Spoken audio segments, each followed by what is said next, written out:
लद्दाख।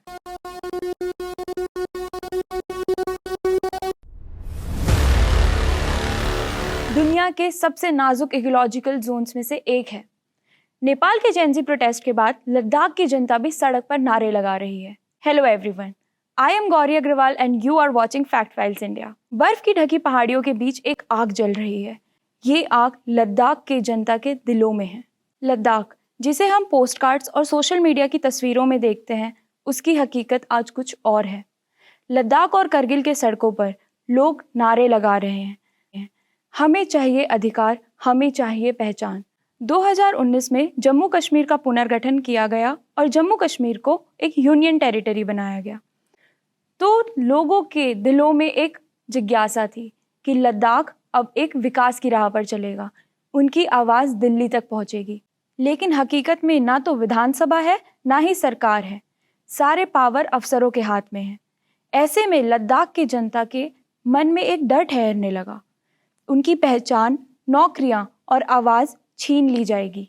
यही वजह है कि लद्दाख के लोग मांग कर रहे हैं संविधान की 6ठी अनुसूची की सुरक्षा, यानी कि 6th शेड्यूल की सुरक्षा।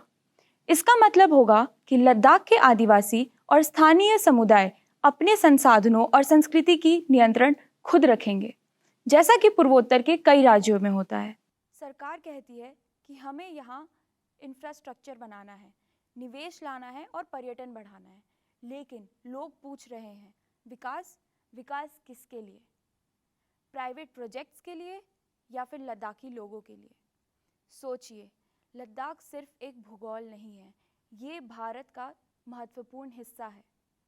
ये दुनिया के सबसे नाजुक इकोलॉजिकल जोन्स में से एक है और सबसे महत्वपूर्ण, ये उन समुदायों की धरती है जिन्होंने हजारों सालों से अपनी संस्कृति और जीवन शैली की यहाँ रक्षा की है।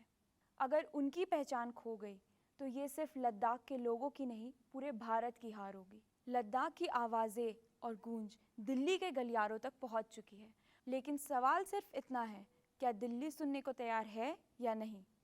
आपकी क्या राय है? क्या लद्दाख के लोगों की मांगें नाजायज़ है या फिर केंद्रीय सरकार लद्दाख के लोगों का हक छीन रही है?